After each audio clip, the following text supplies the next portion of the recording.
I'm pleased to welcome everyone here at the National Press Club, as well as the thousands of viewers that are participating, joining us today through the Virtual Energy Forum.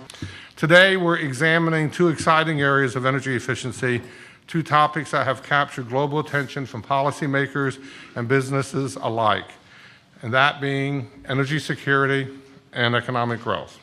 More than 70% of convoys in Afghanistan are used to transport fuel or water, and between 2003 and 2007, more than 3,000 U.S. troops and contractors have been killed or wounded protecting them. While his domain is on the water and in the air, Navy Secretary Ray Mabus is focused on keeping all soldiers, sailors, airmen, and Marines safe and keeping our nation secure. Energy efficiency can play a big role in that effort. I'm really proud of what the Navy and the Marine Corps have done in this area.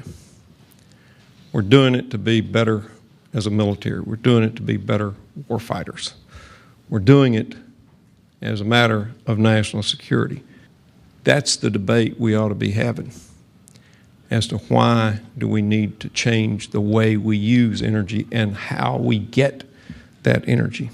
There is broad support for keeping some of these energy efficiency incentives in particular in place. It's a question of how we find the offset to pay for it. I am passionate about alternative energy development and the need not only for national security but for economic reasons for this nation to pay attention not only to alternative supplies of energy but also novel ways to deal with the issues of consumption. Canada is committed to continuing to take, as Secretary Chu said, the low-hanging fruit in energy conservation called energy efficiency, and we will continue to work with the United States in industries that require the common sense of a harmonized approach.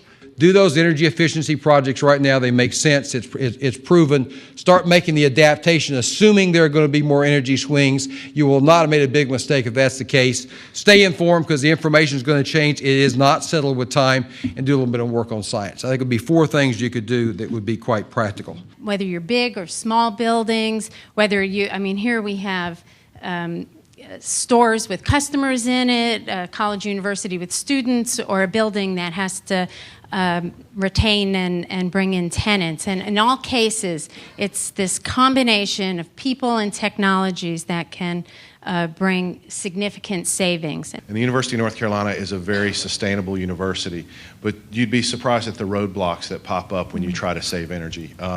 Just evidence that we don't all have energy conservation as a core value. The obstacle, when you're a company with thousands of locations, the hard part is to determining where to spend your resources, what buildings, what areas to focus on. We were engaged every day looking at energy data, looking at operational behavior, looking at trying to effect change in so many ways that we didn't before. So resilience, adaptation, scale, I think is going to move the market. And I thought we saw a lot of great examples in the conversation throughout the day on those 3 instances. I think the challenge going forward will be to combine those so that they achieve even more momentum, demonstrate and communicate the notion of value that we all want to be seen.